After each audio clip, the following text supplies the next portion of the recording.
All right, so once you've created the exterior walls, we can now create the interior walls as well. So before you create the interior walls, it's a good idea to measure the walls as well.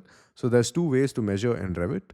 One is your temporary measure tool here, so which is measure between two references. You'll find it in your quick access toolbar. So simply click here and then select the inner line. So this is the plaster.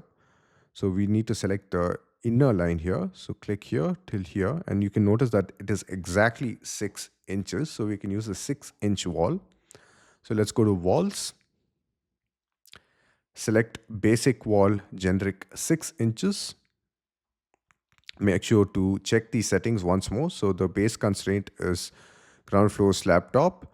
The top constraint is up to slab top here. So you can either change it here, top constraint, or here. And you can notice that the unconnected height is 10 feet. All right, so I'm going to start from this point and then go all the way up here and let go. And then tap escape once you're done.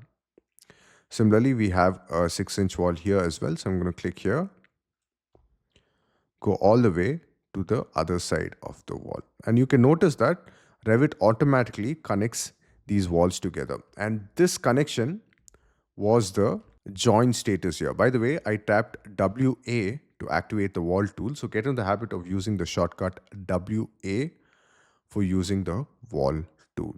So what happens when I set the join status to disallow? So I'm going to set it to disallow. I'm going to click from this point, go all the way and click on this point here. Now you can notice that there is a line here and it is not connected to this exterior wall. But if you check these other walls here, you can notice there is no line, which means that it is connected to each other. Now, if you would like to connect it back, you can select this wall, right click here and click on allow join. So this would allow the join between your perpendicular walls or connected walls. Similarly here as well, you can right click and click on allow join. So you can either activate that right at the start of creating your walls using the join status, or you can disallow the join status. In general, we keep it allowed in most cases. In case you'd like to create a radius between two walls, then we have the radius option here, which means if I go straight up and go to the right now, you can notice we have a radius for the wall. But in this case, we do not have any radius for this plan, so we can leave it as is. Finally, we also have offset here. So if you like to create a wall with an offset, say about 2 feet, and if I click here, you can notice that now the wall creates at an offset of 2 feet from this reference line. By the way, if you'd like to mirror the wall, just tap the space bar on your keyboard while drawing the wall.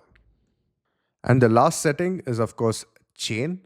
So when you switch off chain and when you start drawing the walls now, so I'm going to click here and click the second time. Now you can notice that I cannot continuously draw the walls. I need to click again and then draw the walls here again. So I would generally leave the chain option activated as well. All right, finally, we have a small wall here, which is about 4 inches. So you can go ahead and do it on your own as homework. So we've created the walls. In the next video, I'll show you how this wall looks in 3D. And I'll show you more about the wall command in Revit. So I'll see you guys next video. Cheers.